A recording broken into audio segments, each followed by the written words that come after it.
But I remember after about 2 weeks, I woke up one day and I was like, I've got to run.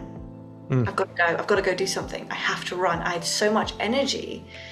I was like, I've got to do something. And I haven't run for like 5 years. And I just put my clothes on and I put my trainers on. I had a small cup of coffee. I do love coffee with cream. I didn't eat anything. I drank that, went for a 10-minute walk, and then I ran for 40 minutes, non-stop. Completely fine. Yeah. And I was like, what's happening? I just did that. Yeah. I just did that. Not only did I do it, my mind was okay, because it's the mind that talks you out of it. Like, we don't want to do this. This is boring. I want to go home. But the voices didn't come up in my mind to say, let's stop running. Let's go do something else. I could just keep going. So it wasn't just the fact that my body was like, let's go.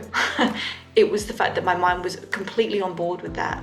I think when you have a lot of excess energy because of what you're eating, you naturally want to exercise, and it shouldn't have to be, oh, I better go to the gym, otherwise I'm not going to feel good, otherwise I'm going to have a bad day. It's more like, it's not a forced thing, it's a natural desire to move your body. And that's how I think exercise should be, because there's only so long we can force ourselves into doing something that we don't really want to do.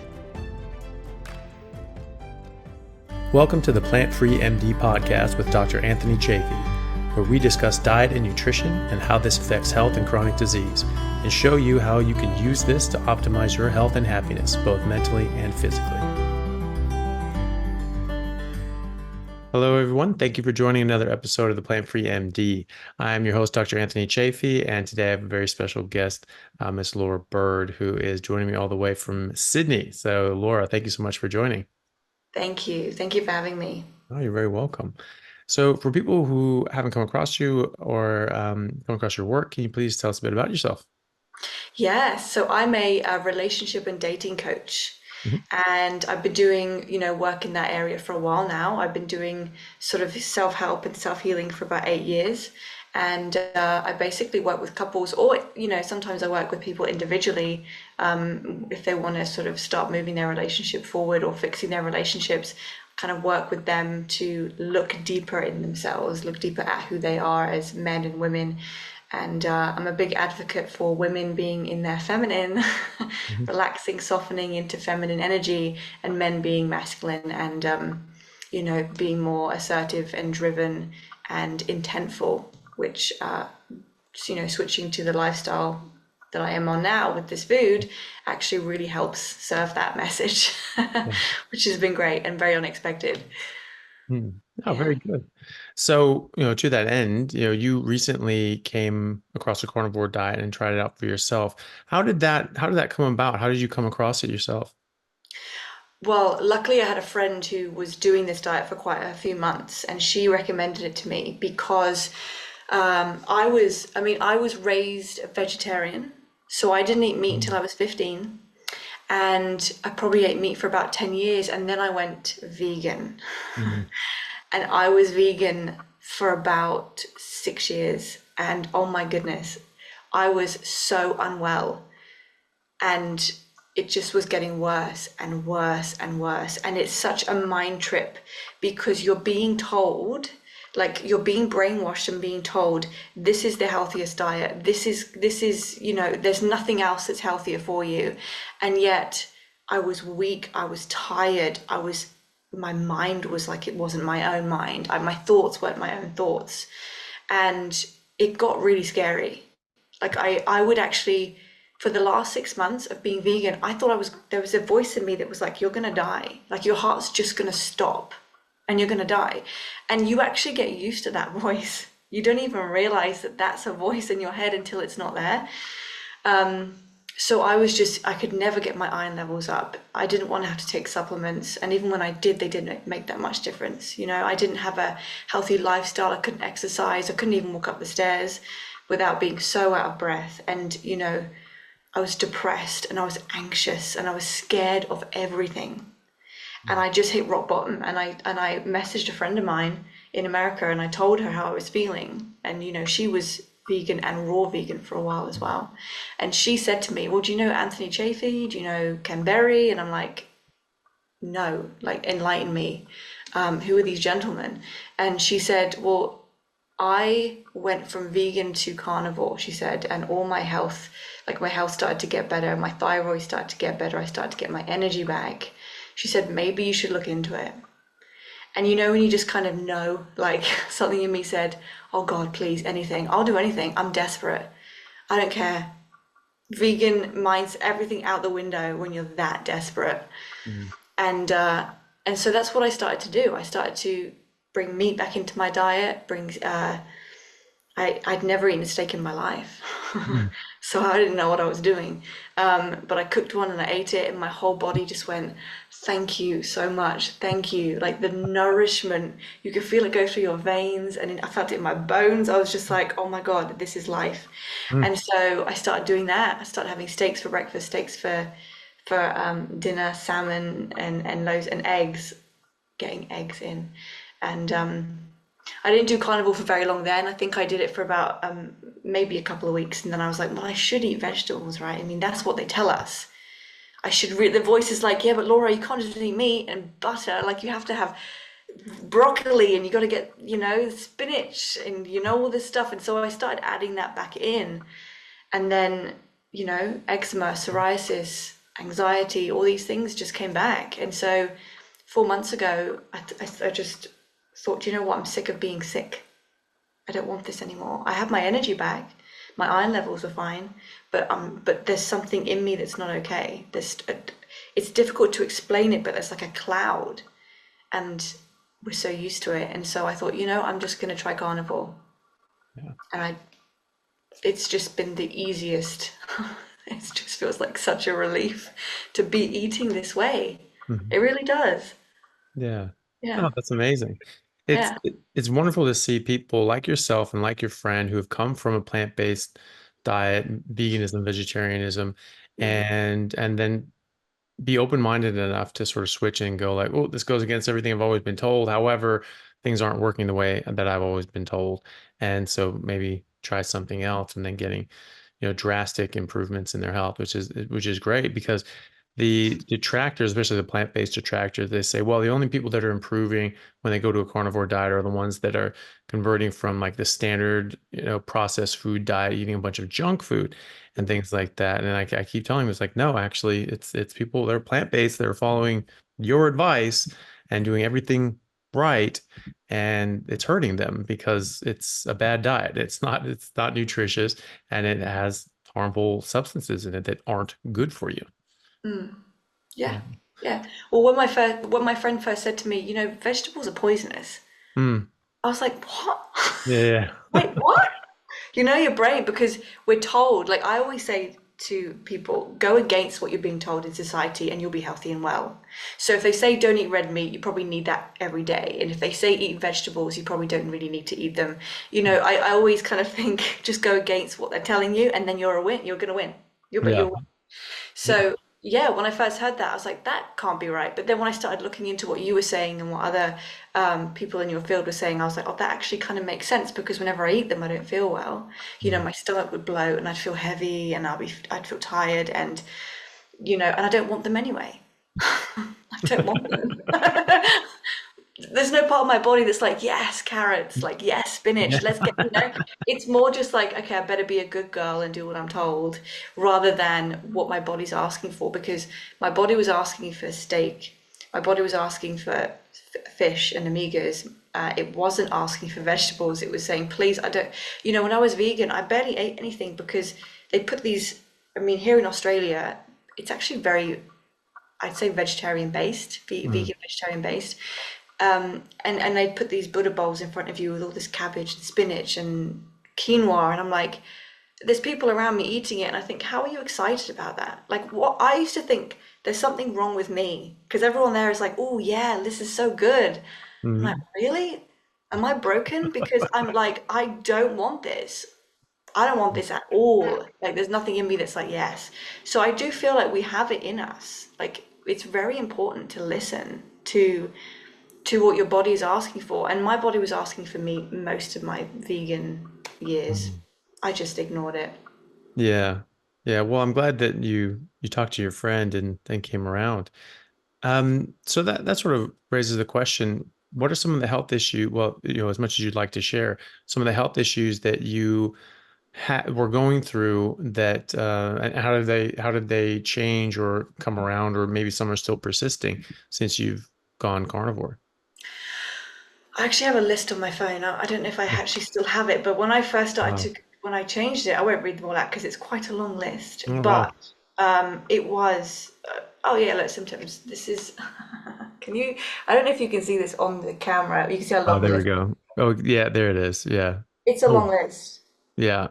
Yeah. So it was no appetite, achy joints, stiff joints in ankles, hair falling out, itchy skin. I'd feel like bugs were on my skin. Hmm. That happened when I was vegan. Psoriasis in my ears, acne around my jaw, acne on the forehead, consistently thirsty, pins and needles in my hips. I'd wake up and I wouldn't be able to feel my hips. Exhaustion, depression, consistent sore throat, nausea, weak elbows, inflammation in my calves. This has all gone down. And actually, I haven't looked at this list since I Hmm. started, so this is interesting. Yeah, my achy joints, that's gone. Hmm. There's no achiness. Hips haven't gone numb. That was a really odd thing. Psoriasis has gone down. Right. It's just not flaking as much. I haven't had the bug thing. I used to feel like there was something crawling on me, like there was literally something in my skin. Yeah. Creepy. It's weird. Creepy, good word. Yeah, Yeah. it was literally like creepy crawly in me. Um, yeah, and all my acne went. Yeah. So I literally had acne all here, and I had literally, you could feel my forehead, and it was like sandpaper. It was like bumps Mm. all through here for years and years and years, and it's just completely gone. It's just smooth now. So my joints don't ache anymore. I used to be able to not hold my phone Oh, wow. because, yeah, like if you do this and it's kind of slightly pulling on the joints, that would actually cause pain, and I'd have to hold my phone like this and type. Hey. And I'm on my phone a lot with my work. Hmm. So that's gone. Yeah. The pins and needles has gone. The inflammation in the joints has gone. I'm sleeping like a rock star. I'll literally, the lights go out at 10 and I'm out. Like Hmm. no one, nothing can wake me up. And normally I'd be quite alert, but I'm out. And I wake up like, wow, you can feel it, like I've been asleep. Hmm. I've really slept. And that changes your mind as well, your mindset when you've had a good night's sleep. And yeah, the itchy skin's gone down, the psoriasis has gone down, the eczema's gone down. It doesn't flake like it used to. Hmm. And it's my mind. The mind is my mind is the biggest change. Hmm. Because although I feel like I've got my body back, I've got my strength back, my mind is back, and I can exercise again. And exercise is such a weird one because, again, it's what society says. Well, you better get to the gym, you better go for a run, you better go to that yoga class, otherwise you're a failure and no one's going to like you. Like, these are literally the voices that we have in our head. Mm. And I couldn't exercise. I didn't have the energy to exercise, and I didn't have the energy to argue with myself to make myself exercise. So I just didn't. Like, I lost all appetite for exercise. And after the first 2 weeks, I was exhausted. The flu. I was literally like, I can't move. I can't do anything. Luckily, I worked for myself, so I could just, make my own schedule. But I remember after about 2 weeks, I woke up one day and I was like, I've got to run. Mm. I've got to go. I've got to go do something. I have to run. I had so much energy. I was like, I've got to do something. And I haven't run for like 5 years. And I just put my clothes on and I put my trainers on. I had a small cup of coffee. I do love coffee with cream. I didn't eat anything. I drank that, went for a 10-minute walk, and then I ran for 40 minutes, nonstop, completely fine. Yeah. And I was like, what's happening? I just did that. Wow. I just did that. Not only did I do it, my mind was okay, because it's the mind that talks you out of it. Like, we don't want to do this. This is boring. I want to go home.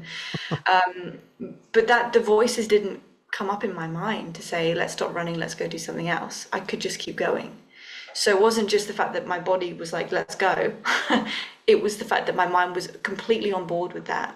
And I think when you have a lot of excess energy because of what you're eating, you naturally want to exercise. And it shouldn't have to be, oh, I better go to the gym, otherwise I'm not going to feel good. Otherwise I'm going to have a bad day. It's more like, it's not a forced thing. It's a natural desire to move your body. And that's how I think exercise should be, because there's only so long we can force ourselves into doing something that we don't really want to do. Yeah. So when it's a natural byproduct of all the energy you've got, I was shocked. I couldn't believe it.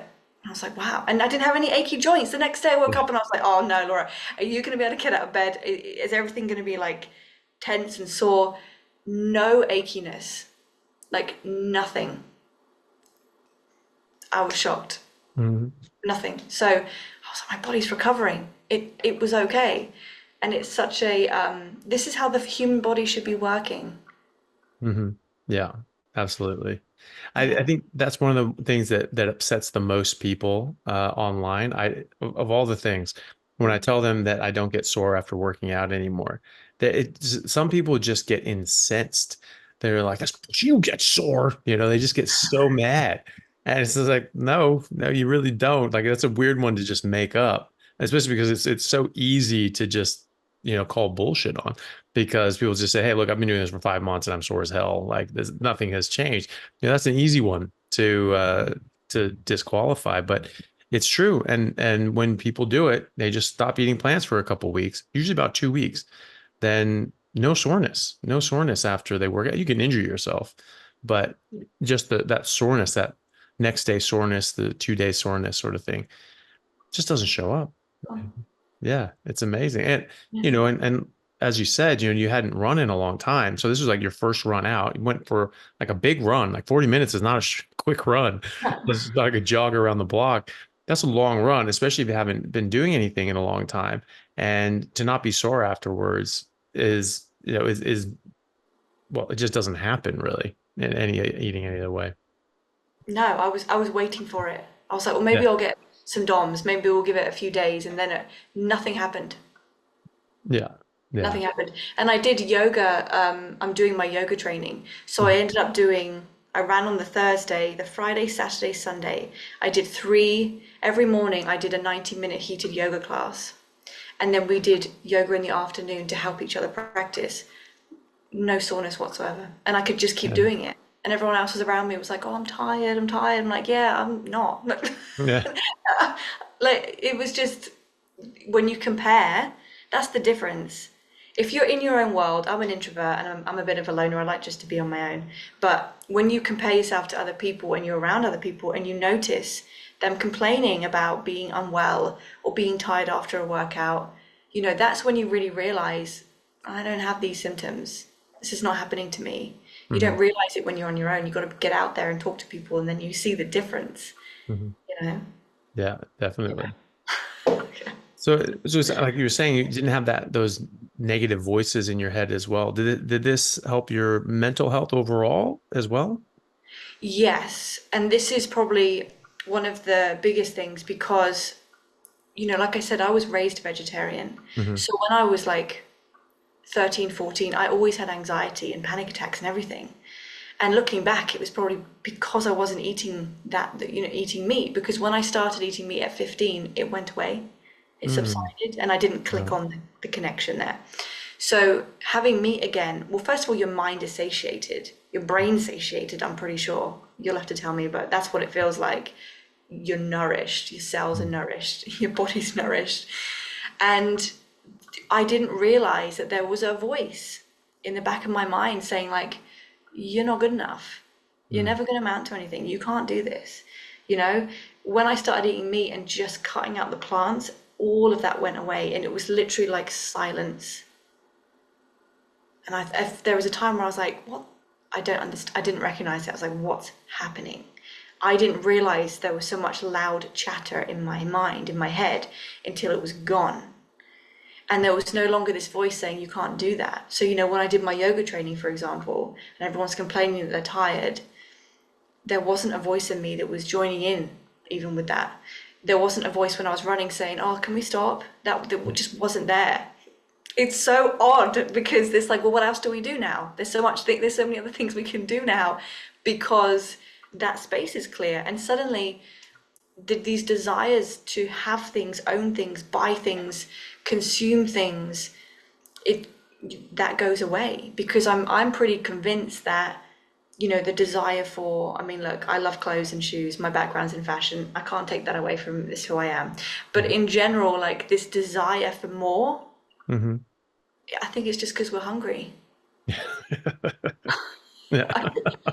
My friend and I, we say all the time, like, oh, I'm having a bad morning. I must just be hungry. Let me eat some fat and some butter and some steak, and are we good?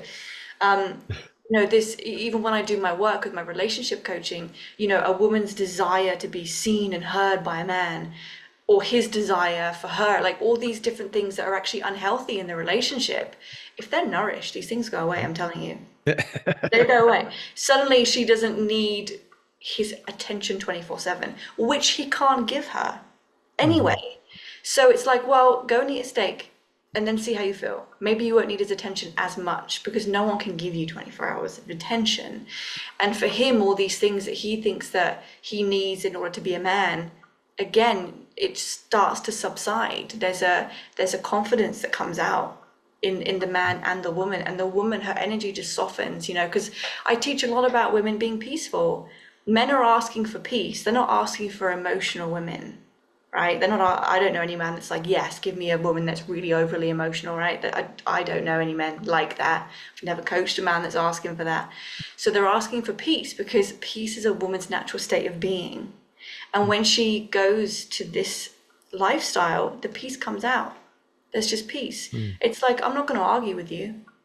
I'm not hungry. Maybe if I'm hungry, I might be. And then I'll be like, oh, I need to go Yeah. and eat. Just excuse me a moment. Let me go and Yeah. cook something. But in general, there's just peace. The mind is peaceful. And I genuinely believe that if everyone was eating this way and was satiated and nourished, I think couples would get on better. Hmm. I think people would feel better in their own selves.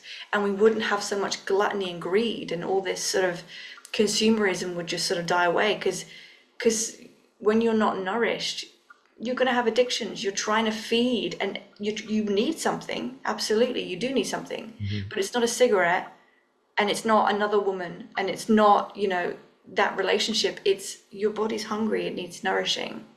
And Yeah. if it's nourished, then think about what you want. Then Hmm. ask yourself what you need, because it's probably very different to what you thought you needed. All these things you thought you needed, no, you were just hungry. That's it. Yeah. That's fun. That's funny. Well, I mean, I think you're definitely onto something there, because when you're not nourished and your body is lacking nutrients, but also just not working properly, you're disrupting your hormones and your brain chemistry and all these different sorts of ways. Your body knows something's wrong, and your body's telling you these subtle signals, which we don't really necessarily know what the hell they mean. We just know something's wrong. As we get agitated, we get upset, and little things can bother us, and we end up starting to try to seek other sorts of things to fill those gaps as well. And sometimes all you needed was just to sort those things out, to get rid of these sort of unhealthy exposures, and just to get good food in you. And as you say, just eat something. And sometimes that goes away. I've certainly noticed that in myself. I'm much more calm. um, and I don't get bothered by things. When it was very, the biggest contrast that I saw in myself was my first year as an intern, uh, a decade ago. I was working 100 hour weeks. My longest hour week was like 124 hours, and it was hell. It was absolute hell on earth. And I was on call basically every other night. I was just doing 24-hour shifts, and then I'd get sort of the day off, and I do another 24-hour shift. I did that for 3 months in a row. And sometimes I didn't go home the next day. Sometimes I had to just, and it was busy. It was so busy. Like you were lucky to catch a nap, and that was it. And generally you started going to sleep 15 minutes, and your beeper's going again, and you're just back at it, just doing more grunt work.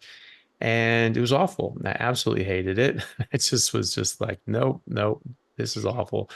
And now I'm working similar hours, uh, with on calls that are not as regular, but they're just as busy, if not, but with more mentally and demanding things, and things that can cause a lot more stress, because you're making much more life and death situations, at that stage as an intern. yes and no, but there's always sort of other people there. And so, but it's fine. I was doing, like, I think my longest week recently was like 135 hours. And that, of course, is not just 1 week and then I have some time off. That's straight into the next week, which is similar length, So it's just constant. You're not getting any time off. You're not getting any time to take a breath. But it was fine. I was able to deal with it. You were able to shoulder that load. And so it was just a very different experience and my own perception of it. It was still grueling amount of work. And then I'm adding in the podcast stuff, and I'm having in, 100-hour weeks, 120-hour weeks sometimes. And I'm doing this stuff at 2 a.m., especially early on, when people were over in America and I didn't really have a big channel. I'm just grateful that anybody was willing to talk to me. And so I was doing things at like 2 a.m. so that it worked for their schedule. And so I was just getting less and less and less sleep as I went, but it was fine. I was able to do it. And I would never have been able to do that eating any other way. It's not a chance in hell. Hey everyone, really happy to announce a new sponsor for the show and for everybody down in Australia, Stockman Steaks, who are delivering high quality grass-fed and finished pasture-raised beef and other meats, flash frozen and vacuum sealed to your door, something that I've been enjoying a lot of myself recently as well. They also have a great range of specialty items such as high-fat keto mince and carnivore beef and organs mince with liver, kidneys, and beef heart as well. So use code Chaffee today for a free order of beef mince or another specialty gift along with your order at stockmansteaks.com.au, and I'll see you over there. Thanks, guys. There is a feeling of being superhuman. Yeah. Yeah. You sort of feel like a different breed of human. That's it. Yeah. And in a lot of ways you are, because your body's working so much differently, so much more differently to everybody else. Everybody else is struggling. They're struggling. They're having energy issues, mental health issues, mental energy issues, other sort of just overall health issues. And they're just constantly dealing with problems going on in their body, rashes, aches, pains, medications, diabetes, all these sorts of things, which is really challenging to deal with. And which is always funny to me when someone says, yeah, it's so difficult to do a carnivore diet. It's so restrictive. It's so this. I think just all the things that I don't have to deal with as a result of this, it's so much better that way. It's easy. And you don't realize how much energy it takes to think about what to cook, think about what to have, or where to go to eat. That all goes away. And then the illnesses, like the small ones, I'm not even talking about the big ones, like the ones like when I felt like there was bugs on my skin. What is that? And then I have to think about, what is that? Google it, figure it out, go see a doctor. All of that is energy. No wonder no one's happy, because we haven't got time to do the things that we really want to do, because we're too busy trying to like keep up with all of that stuff. So when that goes away, it's like, oh, so now I've really got time to do things. And I mean, I must admit, it's probably my ego, but there was a part of me that was like, wow, I can overtake everyone. Everyone's so sick and they're tired and they're anxious, and I'm not. Let's go, because I've been working with my business for 8 years, and as a vegan, it's like, okay, I've got to speak to a client. Come on, Laura, try and at least sit up straight, because I was like this. Sitting up straight was tiring, and I'd have to really try and concentrate, and then put out content, and then do podcasts and things. Whereas as soon as I switched my diet, I was like, I'm ready to show up. Right, we can do 5 clients a day, no worries. Let's just get it done. Help people, get some content out, go live. All this energy, you feel superhuman. You really do. But you also can see the agenda. It's like, oh yeah, I see why that's been pushed. Because if you're that anxious and your mental health's really as bad as mine was when I was vegan, for example, I can be controlled very easily. I don't know who I am from one minute to the next, and whatever version of me I am, I don't like them, so maybe it doesn't matter. But it's a very weird, cloudy feeling. I don't recommend anyone go through it, but you don't realize it when you're in it. You just don't. You don't. So you just don't understand why you're so sick. But when you switch and you see, like, oh, hang on a minute, I've got the physical strength, the mental strength, I've got the capacity to do it. Like you say, like you can do all that work and then do a podcast, and do all that and be okay and still show up content and like, I want to be here. Then there's got to be something to that. And I do believe we all have a purpose in life. I really believe that. And I'm sure this is part of yours. So you can't show up for that if you're not nourished. And then the hunger shows up in the weirdest ways. Oh, I guess I must need another pair of shoes. Oh, I guess I must need to go out and watch a baseball game and eat a hot dog. Like, I don't know how it shows up for people, but it does, because the body knows it needs something. 100%. We just don't recognize what it really needs because it's so buried. So we just attach addictions to it, and other things, and even bad behaviors to it. I mean, how many I sabotage relationships because of my mental health. Because you don't believe you deserve a good life. You don't believe you deserve a good husband or a good wife. So you just push people away. It ruins people's relationships and it ruins people's self-esteem. And you do gain confidence when you eat this way. And like you said, it's easy. You don't have to think about what to cook. There's a steak in the fridge, done. And I have an organic butcher's just down the road from me. I walk to it every day. It's easy. And I don't have to think about anything, because I was always like, what do I cook? I don't want anything. I don't want vegetables. Yeah. I don't want that. And I have to cook it because my mum told me I have to eat my vegetables. And, this sort of mindset of being good and being a good citizen and eating healthy, but it just makes everyone sick, and it's funny when you have these conversations with people that don't eat this way, because sometimes they're like, what? You just eat meat? Just meat? I'm like, well, so I have a bit of dairy as well sometimes, butter, organic butter from the market and things, and a bit of cream in my coffee if I have a coffee or a cup of tea. But yeah, pretty much just meat.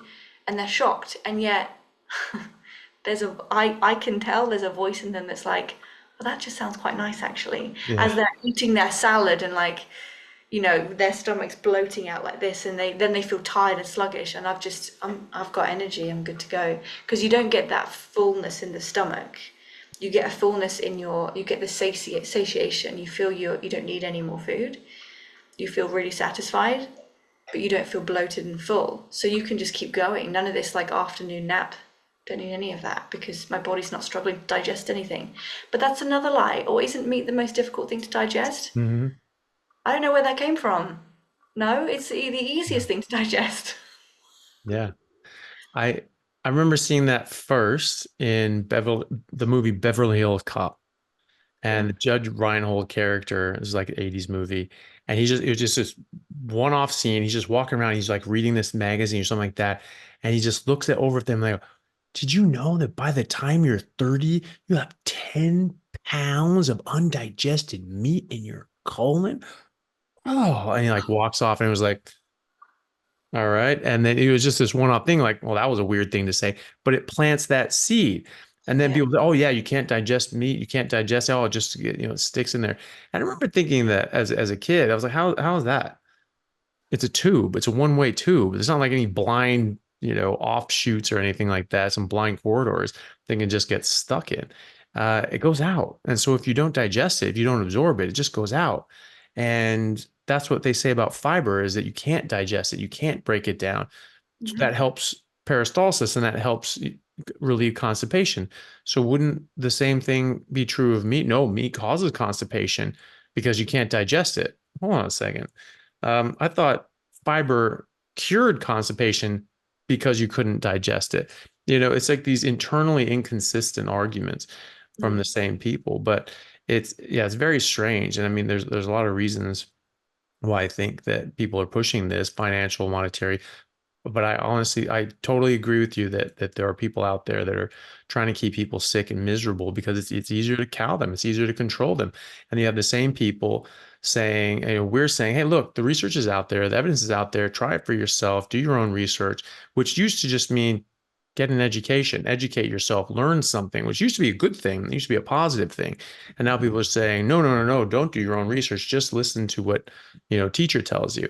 That's it. And that's insane. So you're telling people to be ignorant, and you want them to be ignorant. And that should tell you the whole game right there as well. Because one of the oldest sayings in the world is keep people ignorant, you keep them under control. And that is, and we've just gotten so used to being in a safe society here in the West, where we were more or less governing ourselves, or at least had more or less had some choice in the direction of our lives.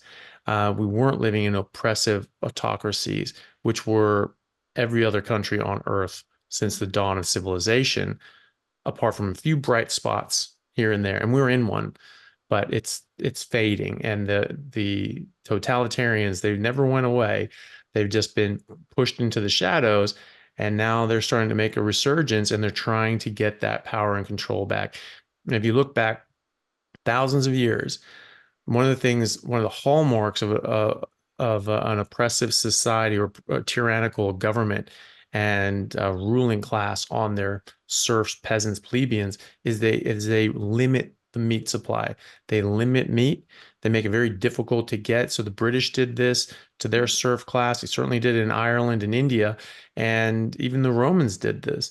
The Romans did. We know about the phrase "bread and circuses" when the peasants, the normal citizens, were getting a bit rowdy and looking like they're going to revolt. They start giving out bread and putting on circuses and spending money. Bread and circuses, just feed them junk and distract them, right? Wow. But the other side of that coin that doesn't make that saying bread and circuses. That's what I always say, is like when there's something political going on, there'll be some sort of event and they'll put these like bread and circuses, right? What they don't tell you is the other side of that coin, which was they cut off the meat supply to Rome, right? Mm. So they'd stop people from being able to get meat, but it's okay because they're giving out free bread. And look, there's something shiny, right?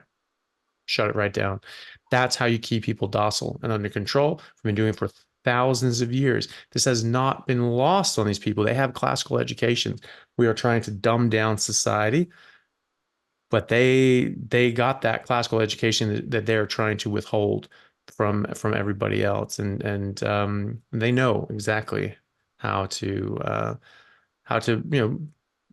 put themselves back into control, because it's happened before. It's actually been the standard of society for the Mm. human race is being under control and under the yoke of someone else. Communism somehow is being talked about as this is a good thing, as if 200 million people dead, murdered through internal oppression and forced famines was not enough in the last century alone. But I talked to people in Australia, doctors here in Australia are supposed to be educated people. Um, they have no idea that this even happened. They have no idea. I said, well, I mean, Stalin alone killed 67 million of his own people. And and this is a doctor, mind you, Mm. said, who's Stalin? Right. And so, Wow. and so I asked him, the guy was probably, late 20s, 30, maybe, so old enough, and he was saying, Yeah. yeah, we should have communism. We should have a socialist communist society. And a very nice guy, obviously very well-meaning, but didn't know the history, didn't know what he was really asking for. And so didn't know who Stalin was. And I said, okay, do you know who Hitler was? And he's like, yeah, well, of course I know who Hitler was. And I was like, well, then of course you should know How who did you Stalin think? was. They were contemporaries. They were Yeah. both Marxists. They were allies in World War II until Hitler betrayed Stalin, invaded Russia, and he killed 10 times the amount of people that Hitler did. So how the hell don't you know who Stalin is? He was one of the greatest mass murderers of all time. And but that's the thing, we're not teaching people this stuff, we're keeping them ignorant, and so we're not allowing this stuff in schools anymore. That was taught to me. I knew that since grade school. I grew up in the 80s. I was a young child in the 80s when USSR was still there. I remember the Berlin Wall coming down. We had a piece of it. They were selling these things as sort of keepsakes and things like that, as mementos of these sorts of things. Or at Hallmark, the Hallmark store. I remember they sold them there. We got a couple of those things. We have these pieces of the Berlin Wall. It's a big deal. And now this person's 10 years younger than me. There's no idea who Stalin is or what the USSR was. And that's scary as hell, because that's how we go back and repeat that. If anyone doesn't know about that, read the Gulag Archipelago by Alexander Solzhenitsyn.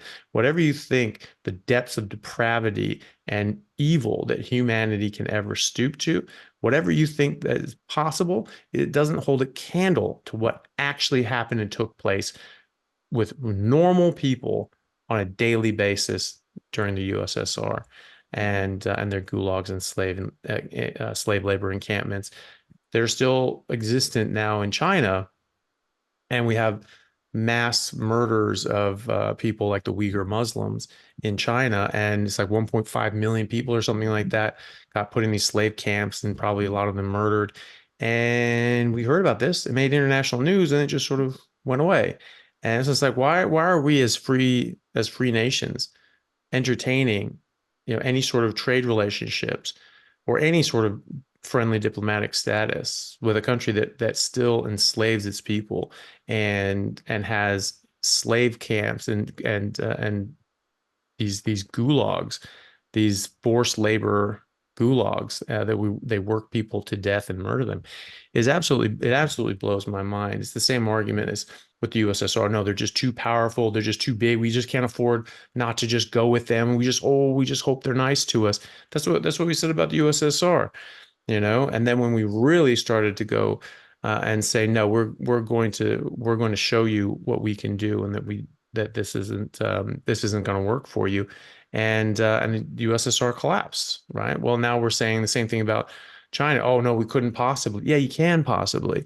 If Western countries just stop trading with China and just say, nope, till you fix your act, we're not doing this anymore, they shut down. They just shut down. They require our business and our custom and our trade relations with them. They steal about $2 trillion a year in intellectual property, and they have all these spies in different universities around the world where they're stealing proprietary information and projects that top scientists are working on.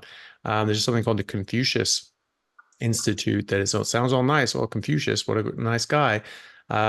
It's just a spy ring for China, and they get into these universities all around the U.S. and probably here too, and they just steal information. When I was at Duke, I did my sub internship during medical school at Duke, and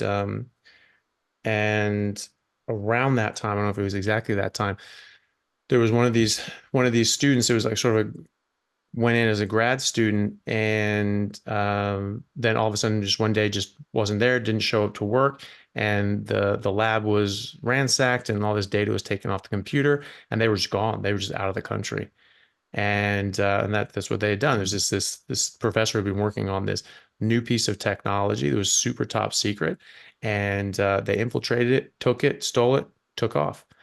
Like that, they just do this. It's not a one-off. $2 trillion worth of intellectual property a year they get stolen. So yeah, it's I agree with you that that there are people out there that are trying to keep us sick, and certainly for profit. There's it's a lot of money in this. There's multi-trillion-dollar industry in this processed food garbage industry, and a multi-trillion-dollar industry in the pharmaceutical side of things, the medical healthcare side of things. I think there's 5 non-communicable diseases that Harvard School of Medicine looked at for a study. It was cardiovascular disease, pulmonary respiratory disease, diabetes, type 2 diabetes. Well, it just said diabetes, but predominantly type 2 diabetes, mental health issues, and what was the other one? Cancer. Yeah, obviously, can't forget that. Yeah. So 5 major ones, but that's certainly not everything. And they found that worldwide spending on just those 5 issues was going to top $13 trillion in spending for just treating these sorts of diseases by 2030. And we're sort of close to that now. But then in the opportunity costs and just people being sick and not being able to work and doing those sorts of things, that we're going to lose out of the economy about $46 trillion out of the economy from 2010 to 2030. And then just the premature deaths and lives lost and costs that occur because of that. That in 2011, I believe, 2010, 11, yeah, 2010, I think worldwide that cost the planet $22 trillion. And by 2030, it's supposed to be up to around $42 trillion. That's from the Harvard School of Public Health. And so this is mega dollars. I mean, this is one of the most pressing issues because it doesn't matter what your healthcare system is. No system is going to be able to survive the pressure of that growing burden to healthcare. And so there are a lot of people making absolute fortunes, just empires on the back of people being killed, sickened, killed. And then this just goes right hand in hand, with the monsters that are saying like, "Ooh, great. Since you got them there and they're all weak and disabled, how about we go and institute a global tyrannical system that we get to be in charge of?" I don't think that they're unrelated. It's not a conspiracy theory if people are actually out to get you. Like, I mean, there are people talking about how, it's 2030, you own nothing and you love it. Like, what is that? Right? If I don't own anything and people don't own anything, that means you own something because somebody owns it. Let's not kid ourselves. Somebody Yeah. owns it. No, no, no. The people own it. Bullshit. The people own it, and they have a proxy, running it in the government that is made up of people, and there's people at the top of that, which then de facto own everything. And so if you don't own your own property, someone else owns your property. Don't kid yourself. So 2030, you own nothing and you love it. That's saying, hey, it's 2030, you're a slave and you love it. It's so great being a slave. It's so good. Similar, and these are not unheard of arguments for slavery. This goes back to Plato. This goes back to Aristotle. Certainly in the American slave times, there were slave owners that were saying, no, no, no, no. Like this is actually unethical to not have slaves because you just give people money, but they're just these poor, uneducated idiots, and they don't know what to do with that money. They're just going to go and spend it on, liquor and hookers, and their kids are going to be starving. They won't have shoes and all that sort of stuff. And like, that's just irresponsible. You can't do that. Like, we take care of our slaves. We raise their kids. We put clothes on their back, and, they work for us. We're all a family together and all that sort of stuff.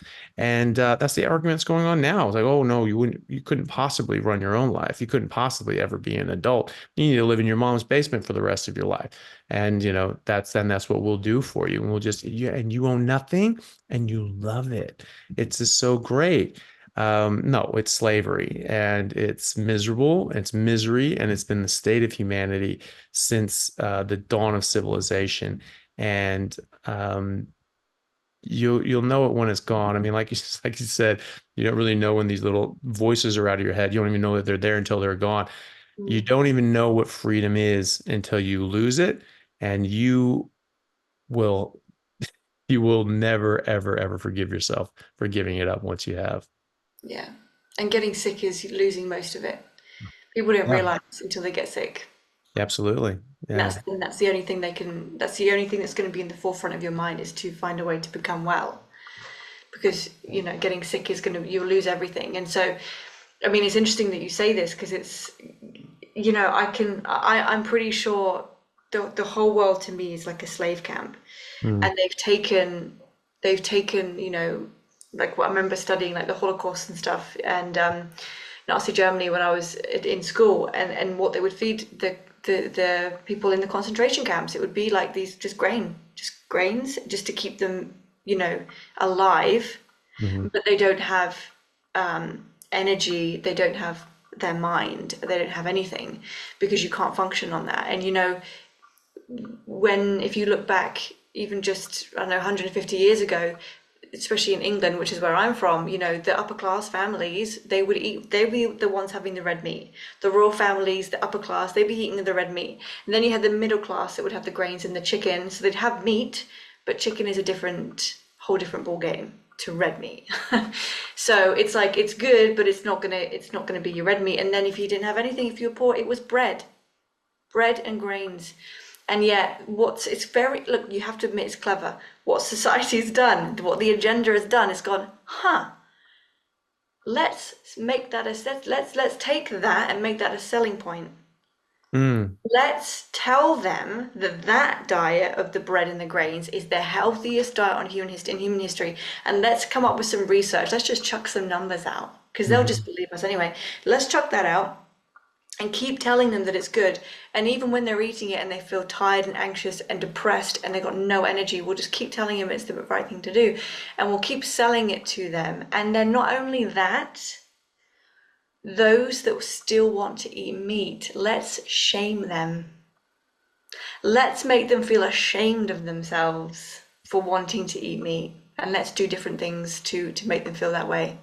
So you're taking both sides of the spectrum and you're amplifying everything. We'll shame the people that want meat, and we'll praise the people that want to eat the grains and the bread, and we'll praise them so much they'll because there's the vegan pride. Well, but I'm vegan. You know when someone's a vegan, right? They tell you, I'm vegan, so I'm better than everyone. And it's like, no, you're more tired than everyone. It's an illusion, and it's a way of making someone maybe feel important in their life. I'm vegan, look at me. Yeah. Okay. Okay, fair enough. But it's like they literally took that and just shone a light on it and said, do this, do this, do this. And what it's done is it's created a world of people that can't think for themselves. They learn through their phone. So I can literally go on TikTok right now and say anything. And if that goes into, let's say I said it on Instagram, I've got quite a big following on Instagram, okay? So I could just say anything. That's going to go out into the mainstream. And I'll hear people quoting it randomly here, there, and everywhere. And I just made that up. But that's like gospel to them now. So I can put anything on. So literally, this is like the cleverest thing when it comes to propaganda. We just keep feeding it through here. And people will just keep scrolling it. And people's bodies are going like this, and people's hands are going like this, and they're just addicted to the scroll. But if you keep someone addicted to something, if they're hungry, malnourished, give them a phone. There's your addiction right there. They need more dopamine. People get hooked on dopamine. When you eat carnivore, the dopamine thing goes out the window. You don't need those quick fixes. You just don't. You're not hungry. But we give them a phone and we feed them grains. And then when we put things right in front of them that's really damn obvious that it's not okay, they're not going to argue. They won't argue. And I've seen, well, not in person, but I've seen videos of people doing these experiments on the street where they're sick or they need help, and people just walk past them like it's nothing, like, oh. And I know that I'm aware that there's lots of these videos, so people go, oh, it's probably a skit, let's just ignore it. But some of these things are pretty big, and it's like people just ignore it. Like it's like the whole world's gone numb and they can't feel anything. Yeah. That's what it feels like to me. And so when you start eating this way and you rise above that, you see it clear as a day. Clear as a day. I don't know about you, but I went through a phase of being really angry that I didn't know this sooner. Yeah. Because how much life would you have been living if you knew this? If you were raised this way, if you knew this, you'd be like, God, who would I be if this is how I would have been eating my whole life? Like who knows? So I had to actually sit with myself and feel the anger that we've been lied to and deceived. And they say that the more, they talk about like basketball players and strippers as an example, but it's like the more you get paid, the more of a distraction you probably are. So just be aware of that. Because right? Because why are they paying footballers all that money? Why are they paying actors all that money? What are you doing? You're pretending to be someone else? Well, I can do that. I'm not getting paid billions to pretend I'm someone else, right? But yeah, you have like the nurses, and you have people that are genuinely helping society, and they don't get anything. But if you're going to if you're going to be a basketball player and distract society, we'll give you more. We'll give you the status. We'll make movies about you, and we'll shine a light on you because you're distracting everyone. Hollywood is a distraction from who you really are. Because if you don't know who you are, you've got no power at all. You've got nothing if you don't know who you are. Hey guys, just want to take a second to thank our sponsor, Carnivore Bar. I don't promote many products because honestly, all you need to be healthy is to just eat meat. For those times that you're out hiking, road tripping, or stuck at work and you want a nutritious snack that is just meat, fat, and salt if you want it, the Carnivore Bar is a great option. So I like this product not because it's just pure meat, but also because I want the carnivore market to thrive as well. And the more we support meat-only products, the more meat-only products there will be available in the mainstream. So if this sounds like something you'd like to get behind, check it out using my discount code Anthony to get 10% off, which also applies to subscriptions, giving you 25% off total. All right, thanks guys. Yeah, that's really interesting too. As you know, because we think of it as entertaining. People will say, "Well, I'm willing to pay for this because it entertains me." But that's a good point. It is distracting you. It's sort of taking your eye off the ball. Yeah. And like bread and circuses, right? It's just like, hey, look at this shiny thing. Funny. Yeah. Yeah. And I was absolutely angry. I did this for 5 years in my early 20s. Never felt better in my life. I didn't realize it was from this as much as it was. I stopped drinking at the same time, and that had a massive impact Yeah. on my athletic performance. I felt like a superhero already. I was just like, oh my God, I'm recovering so much better. Everything's getting better. And so that I chalked it down to that. I'm like, yeah, not drinking during the rugby season again ever. And I didn't. I never broke that rule, because if you make an exception once, you'll make it 1,000 times. And so I just nope, just not going to do it. Mhm. And so there'd be years would go by because I played sort of year round. I played 15s and sevens, and so they were just sort of back to back on each other. And I loved it. I was used to going out. I didn't drink. I was always the designated driver. My friends didn't care, but still had fun. And I never felt awkward and self-conscious because I was used to that. I was just used to being in those situations sober now. And then I did this more recently, but I slipped off it because I didn't realize that that was what was making such a big difference. And I was playing in England, and I remember sort of, I wasn't able to sort of stay with it and just stay on it. And I convinced myself maybe it wasn't that big of a deal, because as they say now, to my arguments that plants have toxins in it, is that, well, dose makes the poison. I said that same thing to myself. I said, wow, is there some chicken that was like breaded or it had a little crumbing on it? And I was just like, ugh, is it that big a deal? It's from a plant, but is it, dose makes the poison. It's not that much. Maybe it's not that big a deal. It made a huge difference. And I didn't realize it. I didn't realize that that was the difference. And I was starting to get sore. I was achy. I thought I was getting injured. It was just sore. I had sore muscles, but I hadn't had sore muscles in years. So I thought I had an injury. And I was just like, what the hell is going on? And I didn't know what. And I sort of slipped off it, and then a little bit more slipped in and more slipped in. I never ate dirty. I never ate junk food.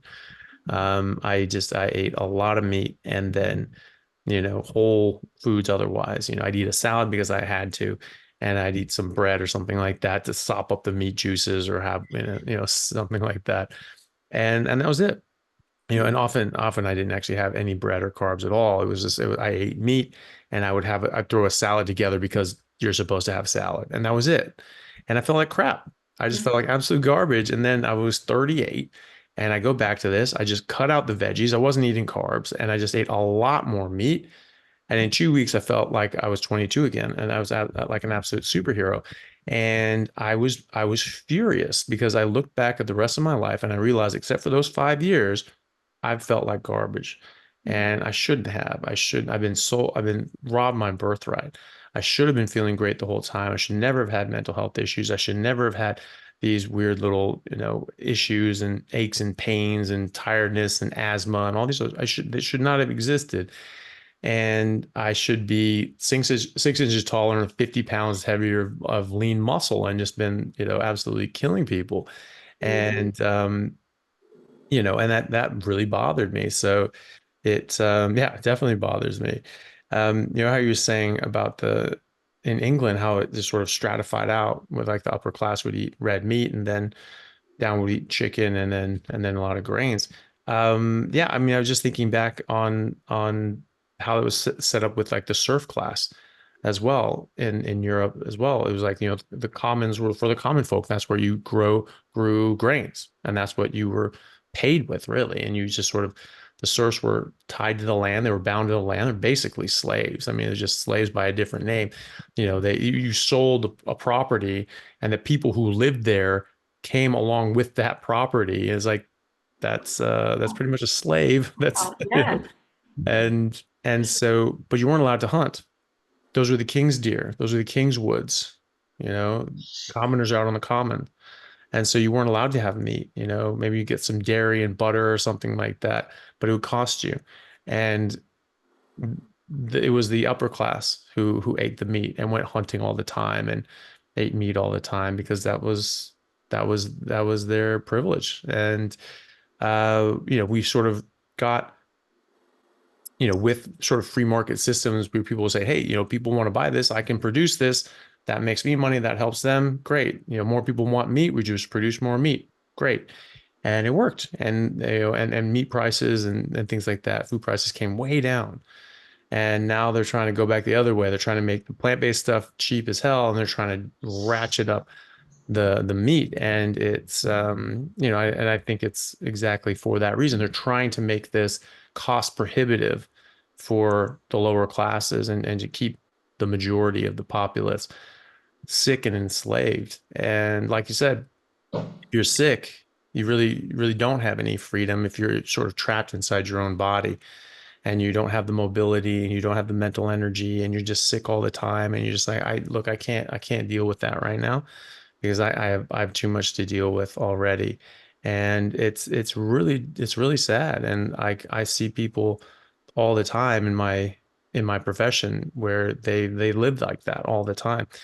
Even people that have had injuries or disc protrusion pushing on a nerve, and they're in such a large amount of pain that they can't leave the house. They're on tons of medication. They can't work. And the system is right now here in Perth anyway, in our neurosurgery department, it's a 4.5 year waiting period to get in to be seen for the first visit. And then you sort of see them, assess them, and you try to do what you can for them. And if it's just like, okay, they need surgery, and that could take months to get them worked up. And it's like, okay, this person needs surgery. They're waiting another year or two, right? And so some people just aren't working that entire time, and because they're in so much pain, and now they're on so many drugs and narcotics and painkillers to just try to take that edge, and it doesn't do all that it should for some of these people. Some of these people are still in quite a significant amount of pain, and they're so doped up and so uncomfortable and so much pain. They just don't do anything. They have nothing to do with their life. They all put on weight, and they lose their jobs, and they don't have any sort of, and they're just on the dole, and that's it. That's their life for 5 years while they're trying to get this sorted out. I mean, it's that is being a slave and trapped inside your own body. Yeah. Um, That must be tough for really you to sad. see, because Mhm. if they just switched what they were eating, a Yeah. lot was going to go away. So that must be difficult for you to be in that Mhm. situation, right? I'm assuming Yeah. you can't really give that advice. I don't know how it works in your industry, but I'm guessing it's not really, I don't know if it's maybe not the place for you to say that, or whether it's not welcomed, or It depends. In my own practice, I get to say whatever I want. okay. And so, um, but when I'm at the hospital and it's, these are like public patients and it's the hospital system and things like that, yeah, then you're more limited in what you can talk about. Sometimes, when it does come up, like I just do talk about, especially when people have refractory pain where they've had surgery, they had the decompression, and it's not getting better because the nerve has just had permanent damage. And you just let them know and say, hey, listen, this is something that you could look into. If you just change your diet, you cut out the carbs, you cut out the sugar and alcohol, this actually reduces inflammation a lot. Your ketones go up, and that suppresses inflammation as well. And that can help. And here's some videos of all these people that have recovered. Look in the comments. There's hundreds of people in your exact situation that have improved their health. It's worth a shot anyway. And so I think because, well, it is evidence-based medicine. I mean, that those are all facts. And we have, controlled trials and interventional trials in humans showing the benefits of ketogenic diets for specific medical outcomes by the thousands. It's the most rigorously studied diet in the world. And it's the only diet that's actually been rigorously studied. The plant-based diets are all just nutritional epidemiology survey studies. They just say, hey, what'd you eat last year? And they say, oh, you had pizza, you had fast food, you had lasagna, you had sandwiches, meat. That's all meat. Those things can have meat in them. Therefore, you eat meat. So, it's fraud, and they get to say whatever they want with them.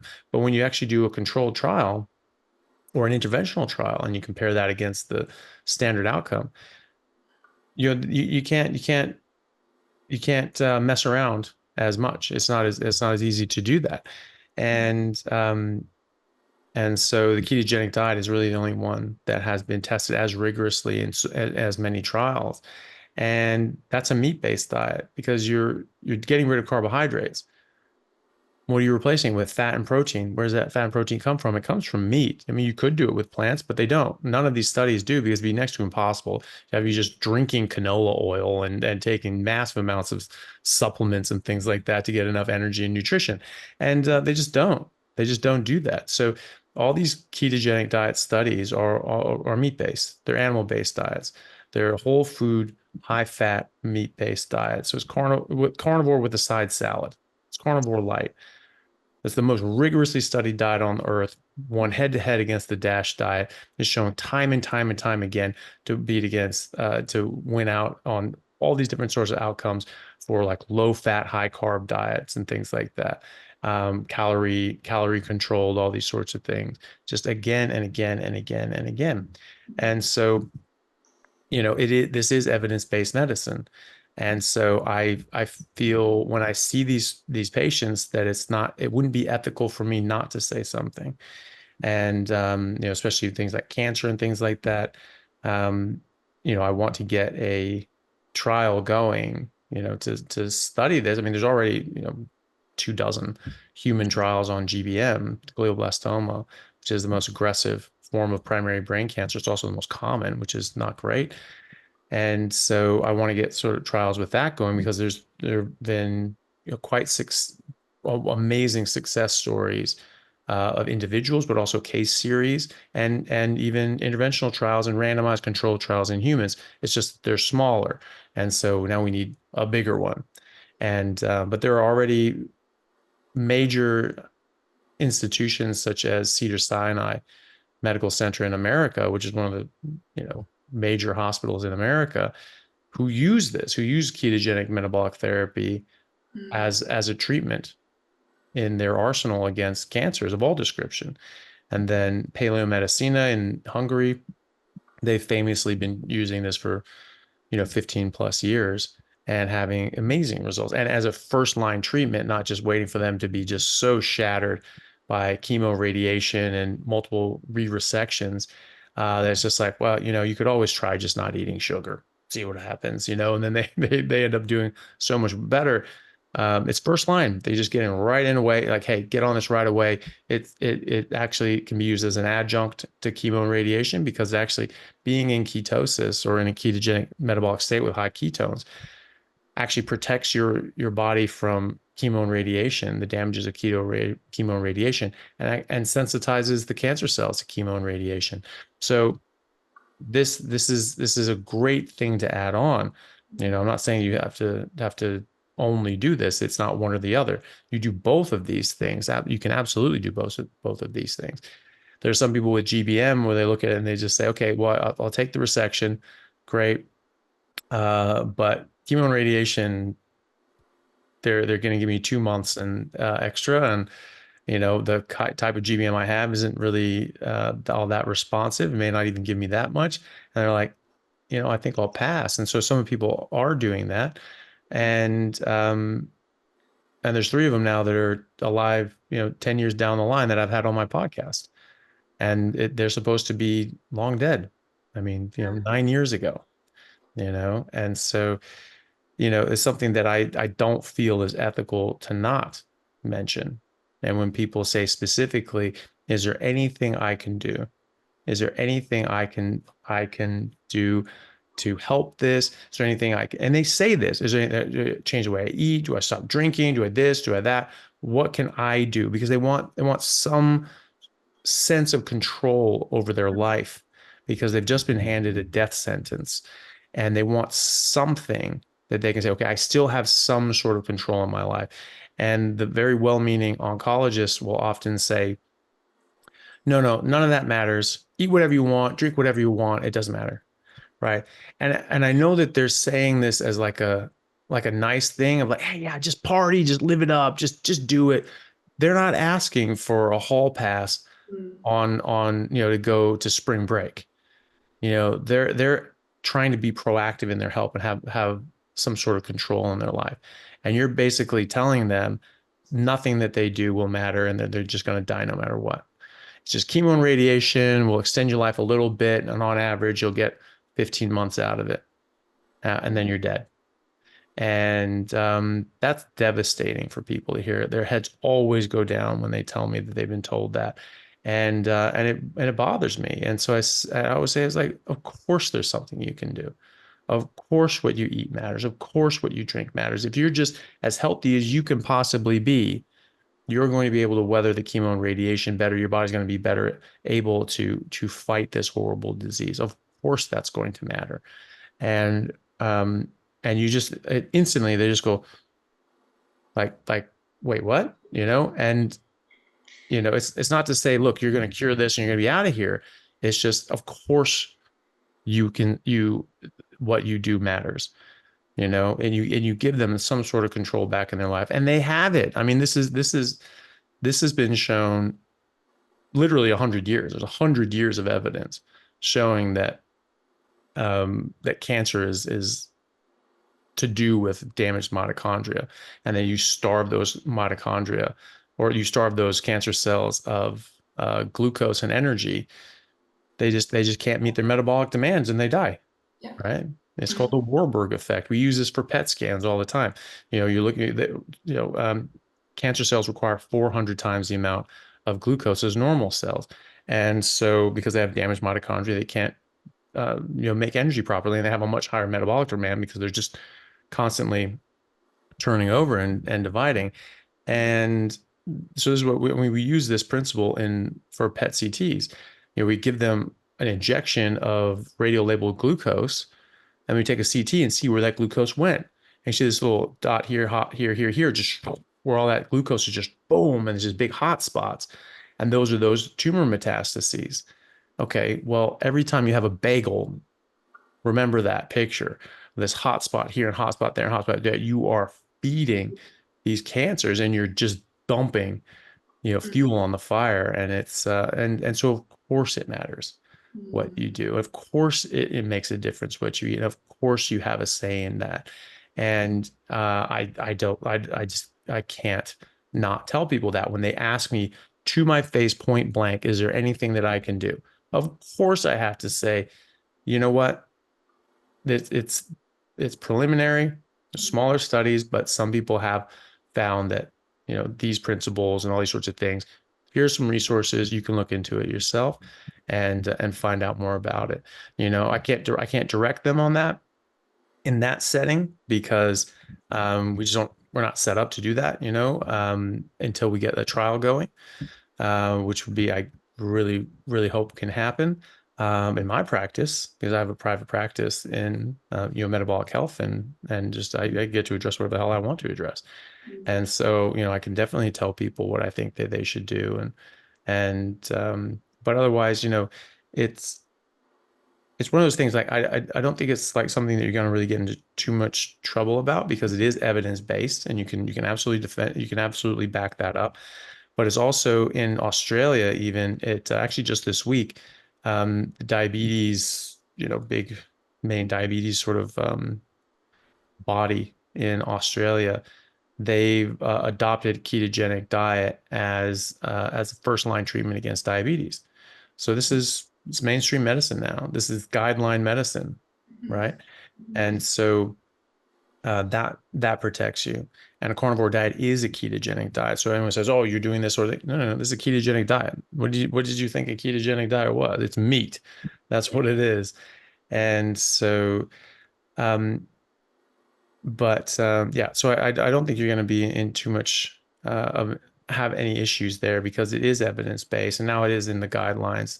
And, but at the same time, if you are sort of a lower level person, you do have to be careful because those aren't technically your patients.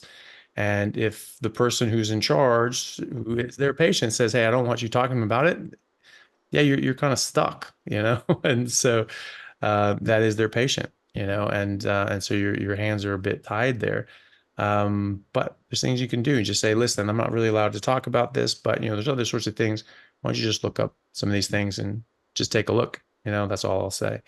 And I just getting in trouble and pissing someone off is means less than nothing to me compared to allowing someone to die in misery and agony without any shot at hope and doing something that could extend their life and improve their health and not necessarily cure them, but just give them more time with their family and their loved ones. And sometimes people are, I mean, 10 years, a decade down the road where they shouldn't, they wouldn't normally be.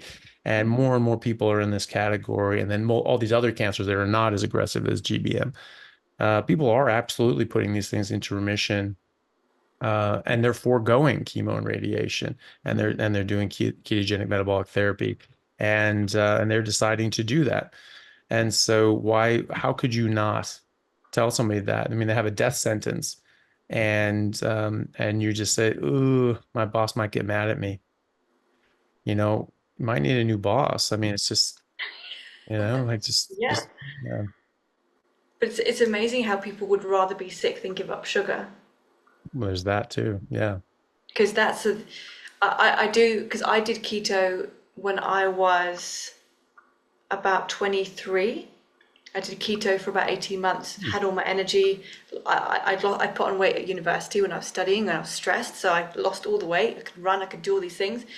And I did it for about a year and a half. And I remember accidentally eating something with sugar in it and thinking, that tastes absolutely disgusting. Why are we eating that? It tastes vile. When you haven't had it for a long time, it's disgusting. It literally tastes like plastic poison. I don't get it. But we're used to it, right? But I remember being on it for like 18 months and feeling good. But at that time, emotionally, I wasn't ready for it. I don't fit in anywhere. I can't eat anywhere and go out. I'm not the same as everyone else. I don't want to miss out on anything, FOMO. I don't want to miss out on eating chocolate with my partner, or, my boyfriend's eating M&Ms. I want an M&M or whatever that was going on. So now I feel like the reason it's so easy as well is because there's no emotional attachment to food anymore. Sugar, they say sugar with the work that I do in my industry. So I teach about all the emotions and the energy and things. And sugar is the equivalent of being hugged by your mother. That's the energy of it. It's a warm hug from mum. So what people are wanting from this sugar is love, comfort, nourishment, right? Being hugged by your wife, your husband, your mum. Everyone wants that. So sugar is that. And, when you've done a lot of the work that I do, the emotional stuff, there's no emotional attachment to food anymore. I don't eat when I'm bored. I don't eat because I'm sad, because it doesn't fix anything. If I'm sad, I need to cry and I'll be fine. I'll get up the next day and everything's okay. But a lot of people have that emotional fix to food. They have that sort of, they know they need something, but they don't know what it is. And food is a substitute for that. It's an addiction. So some people, people like when you say, oh, I'd rather have chemo than not give up sugar. I'd rather keep eating the sugar and take my chances. That's scary. You'd rather eat sugar and potentially die than give it up. Like that's quite a scary addiction that we're talking about here. And but that is what essentially is. It's the warmth, and it's a cuddle for people. And so I think that people that struggle and say, well, I don't want to give that up, or I don't want to miss out. I don't want to. I don't want to go to a dinner party and not be able to have anything. And it's like, I can forego that. I can forego going to a dinner party, or maybe I'll eat before I go, or maybe I'll just have a steak and I'm okay with that. But it's amazing what people aren't willing to give up for their health. And again, it is all a big distraction. Do we need to be like, food is so social, we don't even realize it. Yeah. Not like, oh, let's nourish ourselves. Because when you start when I shifted, I'd have my breakfast in the morning and I don't need anything. I don't even think about food. And yeah, all my friends would be texting me like, "Hey, should we go for lunch?" I'm like, "Oh, that's such a weird thing to say." But I guess that's normal. But to me right now, no, I don't want to go for lunch. I ate breakfast and I don't need anything for like the day, really. But we socialize, and everything's about missing out, fitting in, and being, having these, it's all either a dopamine fix or some kind of illusion that makes you think that everything's okay now. Let me just have a bit of sugar. Oh, there we go. Get the sugar in the bloodstream. I feel good now. I feel good. I feel good. And then you get the crash and you live your life like this.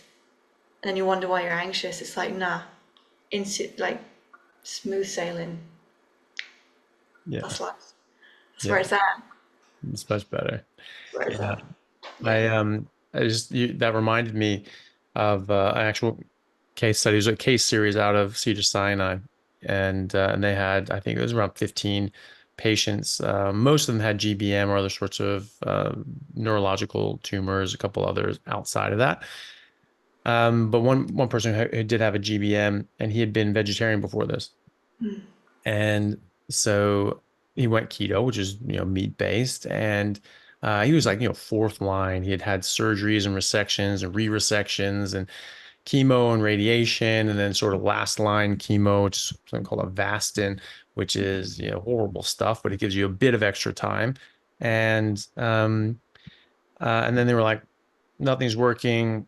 Do you want to try this? And he's just like, all right, I'll try it. And they were all like that too. They were all like fourth line sort of going to keto. And all the people in this, besides two, were still alive at the time of the publication. And so this had been years actually. And so these people were actually living years past their expected survival as like fourth line sort of treatment. And this guy was doing better. And he had a lot of neurological recovery and physical recovery. He was able to, go out and be more normal, interact, and have a life again. And on MRI, his GBM was actually shrinking. It was actually receding and going away, right?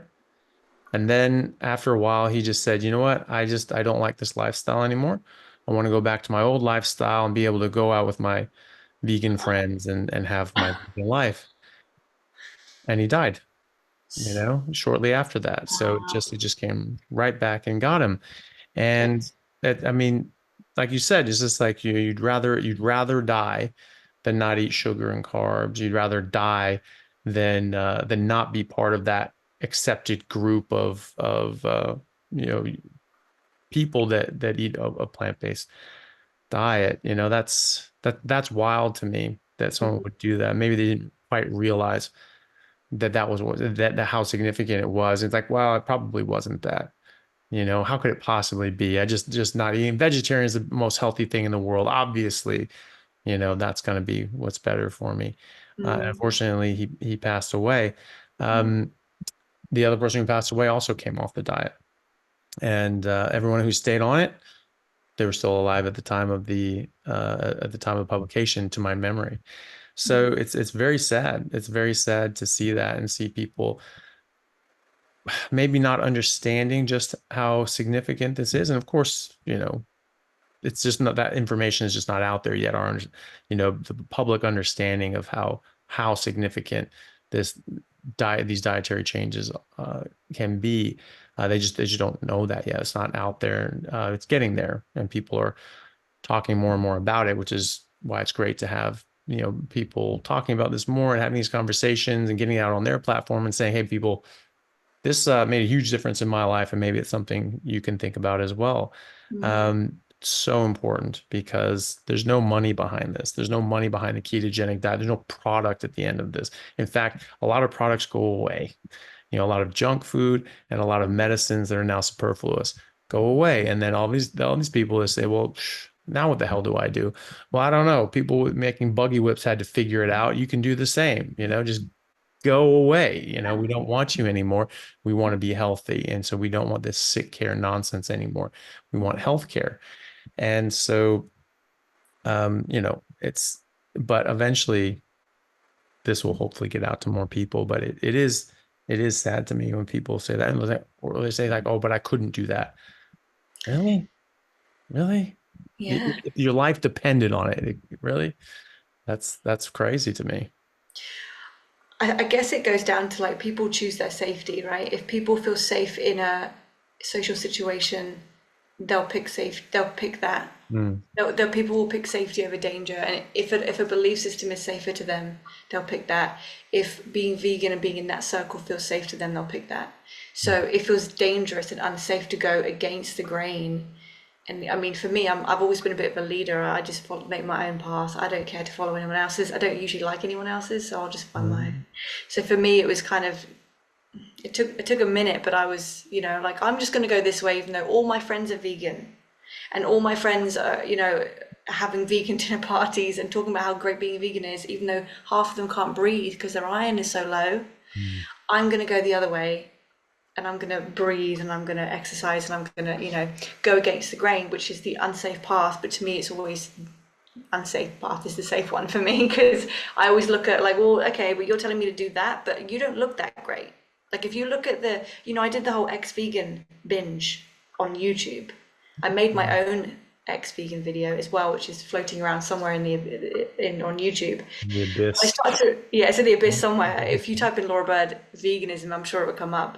But I look at these vegan YouTubers and I'm like, you do not look well, and I don't think I care to look like you. And I actually think I'm pretty sure that it was you. This would have been like 2 years ago. There was a picture, I think it was you, but it might have been someone else, a picture of you next to a vegan activist who was like Oh, just Gregor, Dr. Gregor. Yeah. Yeah. Yeah. Someone made that. And I yeah. was like, what? And the thing with that is that in those pictures, we were the same age at that time. Yeah. Yeah. Yeah, but he looked about 40 years older than you. Mm. And I looked at it and I was like, oh yeah. And he's holding a piece of broccoli in the picture Yeah. that I remember. I was like, "Ugh," like this is it. And I don't know, I think you just had a steak, or maybe I know you didn't have your shirt on, and it was like, okay, so you're telling me these guys are the same age, their bodies are the same age, their faces are the same age. Why does one look double the age of the other one? And that was when I started looking at, changing my lifestyle. I just couldn't believe it. And then I noticed it myself. I would say to my partner, like, why do I feel like I'm getting old? When Mm. at the time I was like, well, my late 20s, I was like, why do I feel like I'm getting old? Why do I feel like my skin is grey and it's getting like I literally felt old. My back was hunching over, Mm. and I just felt like I was, it's middle age. People say, oh, it's middle age. I was like, I'm 28. I shouldn't be having arthritis right now. Like, this is not right. And people are like, well, that's just what happens when you get older. Not in your late 20s. Come on. That's Yeah. ridiculous. But it's amazing what we don't realize, and we have to question it. Like, you have to question things. Like, that's all I would say to people, because, again, it's the brainwashing.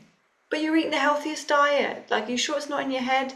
Like, you're getting older. All these things. It's like, no, hang on a minute. I don't think that's right. And even, when I shifted my diet, and I told you this when I spoke to you earlier about, being here, about the industry I was in a very spiritual industry, yoga retreats and breath work and sound healing and all these things. And as soon as I went to, I hate to say this, but as soon as I went to Carnivore, I was like, why is everyone doing that? Why are we doing this? Like, it suddenly didn't make sense anymore. And I'm like, okay, hold on a second, because it changed everything I was teaching, changed all Mm. my beliefs and what I've been qualified in. And, I knew people that they'd wake up, so they've had 8 hours sleep. Okay, so you've rested for 8 hours. Now you want to go and do a half an hour meditation. Okay, cool. And then you want to do a half an hour breath work. Okay, cool. And then you want to go to a different type of meditation. Okay. And then you want to go do yoga and then breathe on the yoga mat. Okay. So now you're telling me 3 hours has gone by, but you've just had 8 hours sleep. So what are we doing here? Like, why do you need to do that now? Was your 8 hours sleep not enough? Oh, well, I like to be centered for the day. Okay, but I woke up and I'm centered. Can we go do something? Like, because a lot of my friends would be into this, and I'm like, can we go do something? Like, I'm ready to go. As soon as Mm. I wake up at 5, 6, let's go. I'm ready. And yet all these people around me were like, well, let's just do a couple of hours of breath work. I'm like, why? I've just slept for 8 hours. I don't need anything. Let's go. Couple hours, yeah. Like, I don't like like, to me, it's like, but we could be doing something. Like, we could be really making a difference in the world or doing something really exciting. But you need to center yourself because you're so anxious. You have to Mm, center yourself because you're eating foods that want to destroy you. And I'm not doing that. And so now I don't need to center myself. I am centered. I don't need to meditate. You become the meditation. And even like to do my yoga training, I was like, I don't even know if I want to be here anymore. I don't know. I mean, I'm going to do it. I've paid enough money to qualify, but these suddenly it's like I didn't know I was this person. mm, I thought I was the person that did the breath work and the meditation and the yoga and the la da da spiritual stuff, but I'm not. It was just a compensation. It was a way of me coping with life. But when you eat a meat-based diet, you don't need to cope anymore. mm. You just live your life. Yeah. Hey. It's bizarre. You suddenly watch everyone, and you're like, people are really weird. Like the things that we do, it's really odd. But you Mm, don't see it when you're in it. And then you eat meat and suddenly you feel like, oh, I can breathe, I can run, I've got a clear mind, I like who I am. And then you observe everything and go, wow, the world has gone nuts. mhm, Circus and bread, there you go. It's mm. so obvious. Yeah. Yeah. And I often think about how much more time I have in my day where I'm not thinking about preparing or eating food. I've got so many more hours. I'm so much more productive. It's so much easier for me to get things done. People ask me like, how do you have time for all these things that you do? It's just like, well, I don't. I'm definitely behind on the things that I want to do, but when I'm up, I'm just doing things. I have the energy. I don't need to just, oh God, I need a break or I need a nap or something like that. I can just do things. And some of those things I enjoy doing, and some of those things are tedious and they're a pain in the ass, but they have to get done. And so you Mm. just do them and you get them done. And so and I haven't eaten yet today. It's later in the day and I feel fine. That's not a problem for me. And normally I'd be just crashing at this point. If I hadn't been able to eat or do anything, I'd just be frantic Yeah. with the need to eat and the lack of energy and blood sugar and all these sorts of things. Now it doesn't do that. And like you said, you see all these people doing these things, but it's clearly not working for them. But they're in that sort of mindset because when you're in it, you just don't know. You don't know what it is. And when you're a serf in the Middle Ages, you don't know that things can be different. You don't know of ancient Athens. You don't know of the future in America and what the future of Great Britain will be. You just don't know. You don't know what that's going to be. You're just in it, and that's just your reality. And then all of a sudden you step out of it and you just go, that was bullshit. That Yeah. was bullshit. And you just don't know unless you get out of it. And thankfully that we have, at least for this, we're able to step out of it. And I think of the Robert Frost poem, two paths, diverge in the woods, and I chose a path less traveled, and that's made all the difference. And it really has, when you go against the grain, when you go against what other people do, you don't just, because we're social creatures, we're sort of family community animals, and we're trying to, okay, well, this is what everyone's doing, so that's where safety is. Yes, that's true. And you can take the safe path, but it's not always the actual safe path. It's not always the right path. It's not always the one that's going to get you to where you want to be. And sometimes you have to say, you know what, I'm going to go on my own path and Mm. strike out and take a risk, and no risk, no reward. It was a lot of people like Jordan Peterson would say, hey, you need to go out and you need to fight a dragon. You need to fight something. You have to have a risk and you have to have consequences. But then and it can kill you. It can destroy you. But if you win, you get the treasure, you get the dragon, you get this whole big thing. And, Joseph Campbell talking about the same sort of thing, the hero with 1,000 faces and going out on this quest to do something. You're doing something different. You're going out, you're striking out. And the reason we have a story about this individual who did it is because no one else did it, right? This is the Yeah. person that struck out and did something on their own and tried something new. And that's why we're writing stories about them.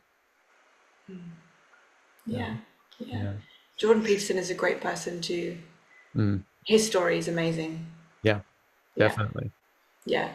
Yeah, I came across him right at the beginning, before he was, Jordan Peterson, when he was, I think it was Bill C-16 up in Canada, where he was saying, look, this is not a good idea. This is compelling speech. There's one thing about limiting it and saying, look, you can't incite a riot and you can't incite violence. You can't say, hey, someone should kill that guy, something like that. You can't say that. Mm. Um, that's fine, stopping certain incendiary speech. But when you're compelling speech, you're telling someone they have to say something that they don't believe to be true. That starts you down a very, very, very different path, and that's dangerous. And he said, "Look, this is a direction that we went with Nazi Germany, with the USSR, with these other sort of despotic regimes that came up in the 20th century, and that's a very, very dangerous road to go down." And so he spoke out about it. They tried to destroy him, and that's with the wrong guy, because he wasn't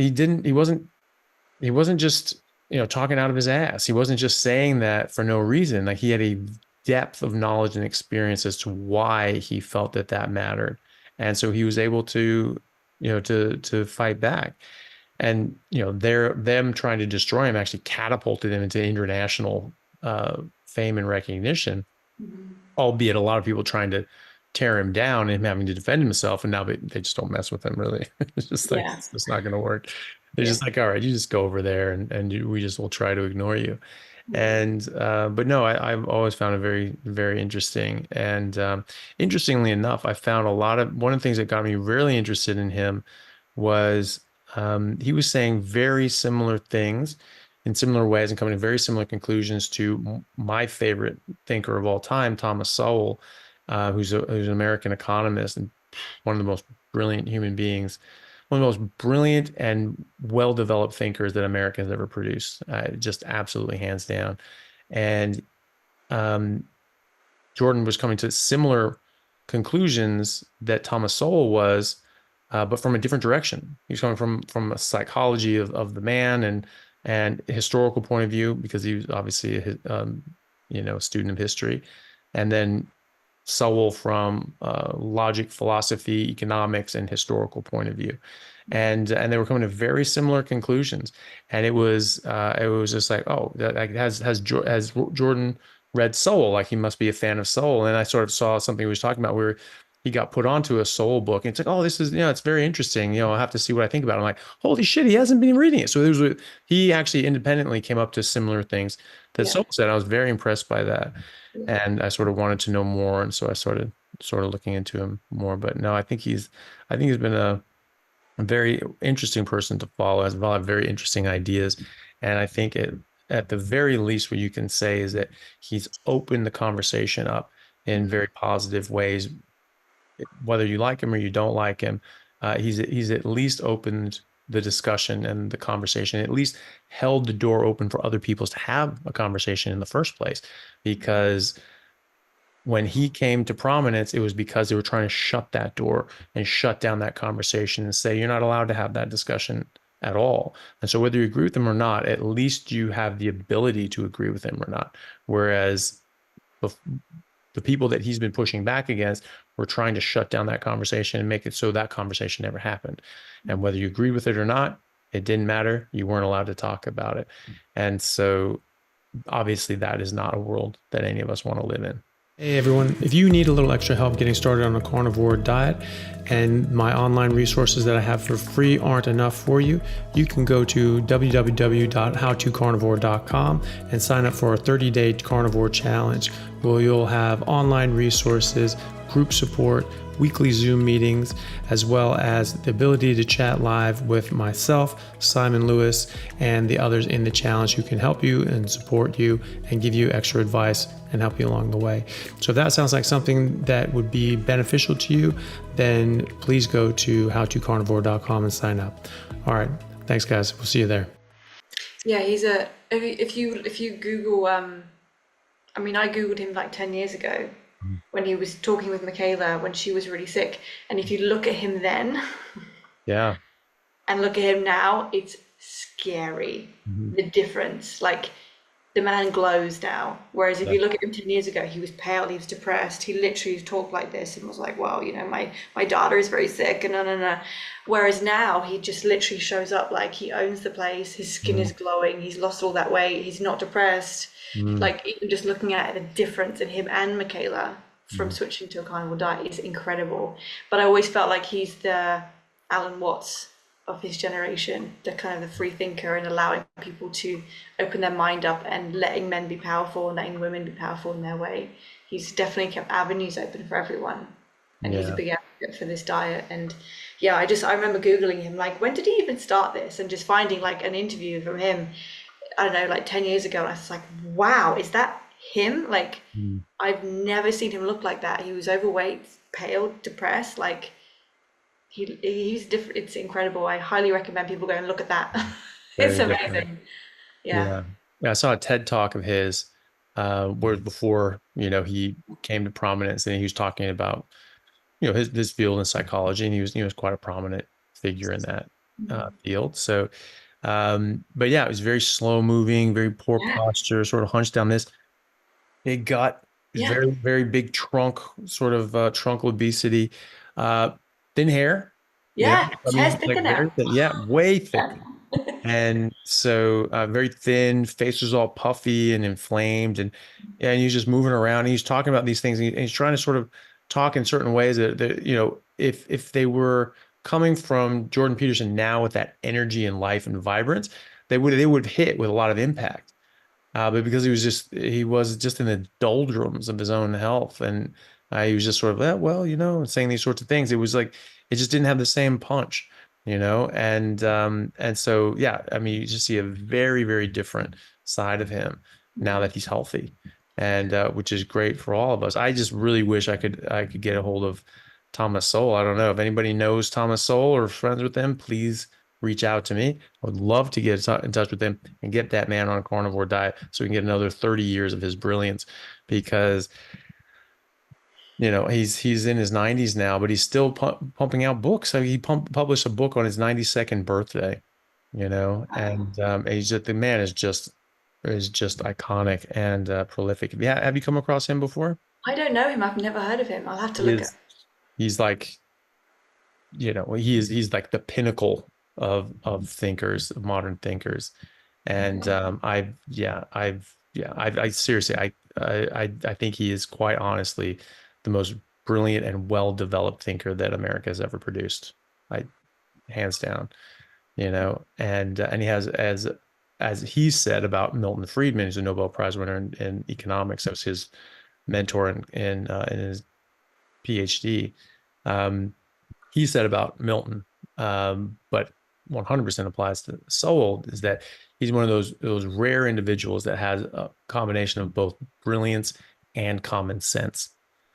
And you can listen to Sowell, get people coming after him with all these, like, well, look at his stats and this and this and this and this and this and this and this, and in one sentence he'll just cut it all to the quick and just be like, this, and you're just like, oh, look at that, and he just has such grounding and base of knowledge and understanding that he just knows all the arguments, and he knows all the stats, and he knows all the statistics, and you can have these things, these problems in modern life and politics is raging for weeks, and debates on news programs and in Congress and all these sorts of things, and then he'll just write a 750-word essay. He's been syndicated columnist for decades, and he's stopped that, but he's still writing books. But he stopped his column a couple of years ago. But he writes 750-word column about, it's like, okay, so this is what these guys are saying, this is what these guys are saying,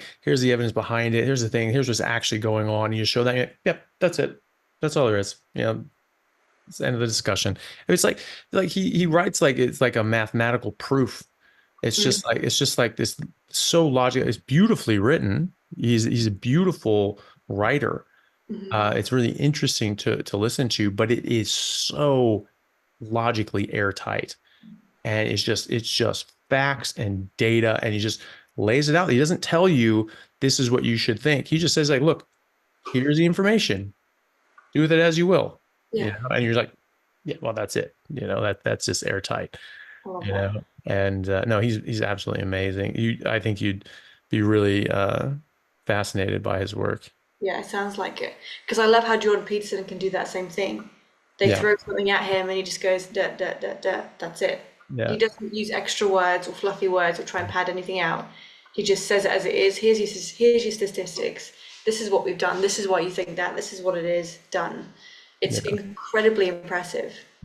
So I would be interested in someone like him, yeah, for sure. yeah. We should definitely check out his books. I mean, it's things like Economic Facts and Fallacies, Wealth, Poverty, and Politics, uh, The Quest for Cosmic Justice. Talk about like, social justice and all that sort of stuff. He's like, no, well, no, it's not even that. It's cosmic justice, because we're saying, well, it's not fair that someone's born with a disability. We need to even that out. And so it's like, okay, well, it's unfairness of the cosmos, that someone is born, they can't, they aren't as intelligent, or they aren't as fast. And we have to just even up every aspect of society, even if it's something you're born into. And he's great when he talks about this sort of stuff. But a good place to start are with those books. But um, he has a couple appearances on a show called Firing Line, which is a guy named William F. Buckley. That was his show for 30 plus years. And Sowell was on that a number of times, as was Milton Friedman and Friedrich Hayek and all these sorts of people that sort of brought free market economics back to the Western thinking. And they were all like socialists and Keynesians. And Milton Friedman was one of FDR's, you know, uh, uh, Great Depression sort of economists. Well, how are we going to fix this? What are we going to do? And all this sort of stuff. And he saw like, hey, we're trying all this Keynesian economics. We're trying all this deficit spending. Terrible idea. This was terrible. It just didn't work. And so then we're like, nope, we got to go back. Got to go back to this. And but anyway, on Firing Line, Thomas Sowell has been on as Sowell. That's how you spell his last name, Thomas Sowell. And he was on there. And so how Firing Line works is you have a book that comes out or something that goes on, and Buckley will talk to you about it. And if he sort of agrees with you, he'll ask you a bunch of things and they'll talk about the book. But if he's, but it was Firing Line, so you got to be able to defend your position. So if he disagrees with your position, he'll go after you, right? And if he doesn't disagree with your position, he'll get someone else to go after you. And so, he's getting these law professors from Ivy League schools and economics professors from Ivy League schools and things like that to come after Sowell. And I mean, it's like he's batting down children. I mean, the things that he says are just hilarious. And you almost feel bad. And you're like, oh my God, this is embarrassing for this other person. I mean, they're just absolutely getting destroyed. He's not being mean. He's not like cussing at them or being rude or anything like that. He's just like, no, like this is this. Like, what are you talking about? And it's absolutely amazing. So you watch those and you'll see, and they're talking about the exact same things we're talking about now. Yeah. Exact same issues we're talking about now. He addressed in his books 40 years ago, and it was case closed then, but we're still doing this because it pushes a political agenda. That's all there is to it. And it can get people fired up and voting for you and all that sort of stuff. But it's not true. These things are not the case. And when you look at that and the things you're looking at, you're like, wow, this is amazing. I had no idea about these sorts of things. It would change your mind on a lot of these things when you learn a lot of the facts about how these systems are run. Another really good one is just Applied Economics, Thinking Past Stage One. That's a fantastic book. That's a masterclass on how to think as opposed to what to think. It's a brilliant, brilliant book. And but yeah, in any case, I'll sort of leave that off. If people want to see that, they can. But just a final question before we wrap up. You mentioned how this sort of changed your views on the breath work and the meditation and these sorts of things, and how you can relate, just be more calm and be sort of more calm and peaceful partner. How has this affected your work with your clients, and your approach to things? Has that changed your work at all with them? Yeah, similar to what you were saying with your client, your patients, you want to tell them. Mm, So, if I'm working with a couple for example, and the man is saying, or the woman actually is saying, he doesn't listen. This is just common, right? He's not listening to me. He's not meeting my needs. He's not doing this, that, and the other. A lot of the time, when she feels that way, she's going to take that out on him. She's going to get frustrated with him, right? So I teach women how to speak to men to get them to actually hear you. So you have to speak to a man instead of at a man, right? So we do all these things. And I notice, I'm like, okay, if you were to do 30 days where you only ate meat, I want you to tell me if you start having different reactions to him. And some people have said similar to, I can't give up sugar. It's too restrictive. It's not restrictive. It's freedom, actually. It's freedom. I'm offering you freedom. You don't have to take it. But I've had, in the last few months, a couple of women say, oh, I'd be interested. Some women said, oh, I've done keto before, so maybe I'd be, I could do something like that. Well, that's better than nothing, so try it. And these women have come back to me with their husbands. First of all, the husband says this, thank you. I'm like, you're welcome. This is why you hire me, right? You're welcome. And she says to me, I'm just so calm. I'm not emotional anymore. So society has deemed women, and we've deemed this for ourselves as well, we're emotional creatures. Yes, we are. We feel everything. Yes, absolutely. We're very sensitive, but we're not as emotional as we think. We're just hungry. So it's actually brought couples together. So I've seen a difference in my work in that respect. It's brought couples together. It's brought more peace. I believe that if you are peaceful with your partner, you'll have a better relationship. You'll have a better family, better kids, and all this kind of stuff, because there's more peace. We can't. If you raise kids in stress, what do you think is going to happen? It's just a vicious cycle. So for those people, it's definitely noticed a difference. And when it comes to, even me working with them, I've got more energy for them. I've got more energy to make content and put my stuff out. But it's just finding people that are willing to do that. People think it's restrictive. And I do understand that mindset, because you say you have to give up this, and this, instead of you saying, I'm offering you your freedom if you want it. People are scared to let go of what they know, because again, it's not safe. They only want to go with what's familiar, because that's what the brain picks, familiarity. So sugar is safe because it's all I know. But if people are willing to go in the opposite direction of society, I always say, look at society. If you like what you see, do what they do. If you don't like what they see, do not copy. Go the other direction. I looked at what around and I said, I don't want to participate in this clown show anymore. So I'm out. And I found the carnivore diet because I find it ridiculous how we've been functioning for so many years. It's a joke, and I don't wish to participate. So yeah, I notice a big difference, especially for those who are willing to do it.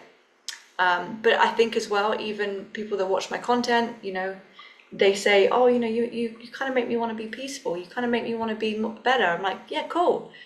I don't need plants. So do you want to try that? Because they're like, oh, I watch your videos. I can watch you for hours. You're so calm. I'm like, well, I appreciate the compliment. Well, how did you get there? Well, some emotional healing, and I don't eat plants, and I don't eat sugar, and I don't eat 90% of what most people eat. So if you want this, you can have it. Go and watch all the other carnivores on YouTube and notice how calm they are.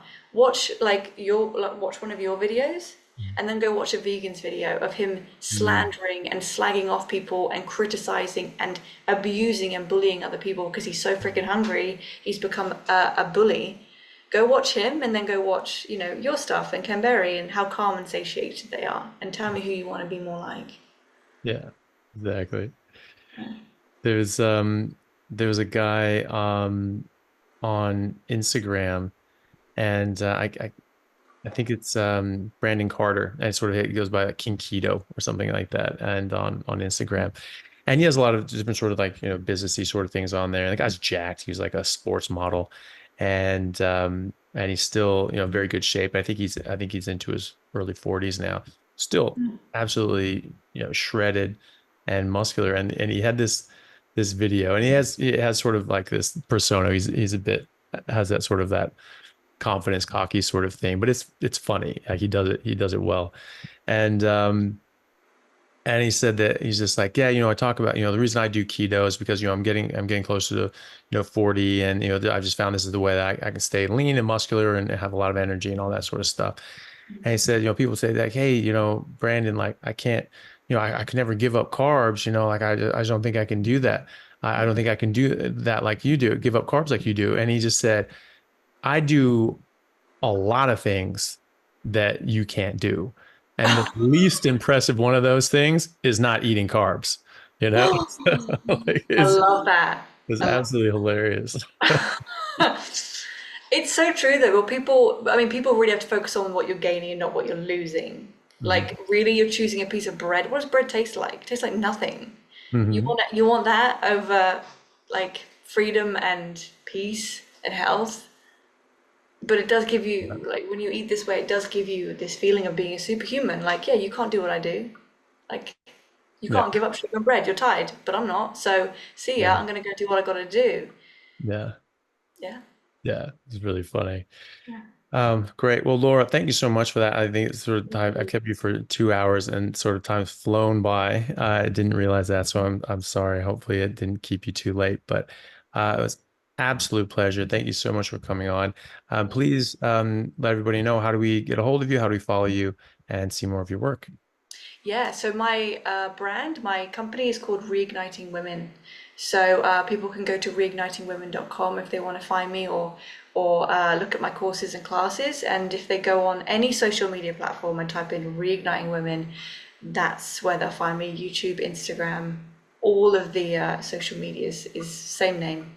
So they'll find me. Yeah, thank you. Thank Perfect. you for having me. I appreciate this. Oh, you're very welcome. Yeah, and I'll put all those links in the description for people can find them, and please do go check out Laura and all her great work. So, Laura, thank you so much. It's been a pleasure. Thank you very much. Thank you. Hey guys, thank you very much for taking the time out to listen to what I had to say. If you like it, then please like and subscribe to my YouTube channel and podcast. And if you're on YouTube, then please hit that little bell and subscribe, and that'll let you know anytime I have a new video out, which should be every week, if not more. And if you could share this with your friends, that would help me get the word out and let me know that you like what I'm doing. Thanks again, guys.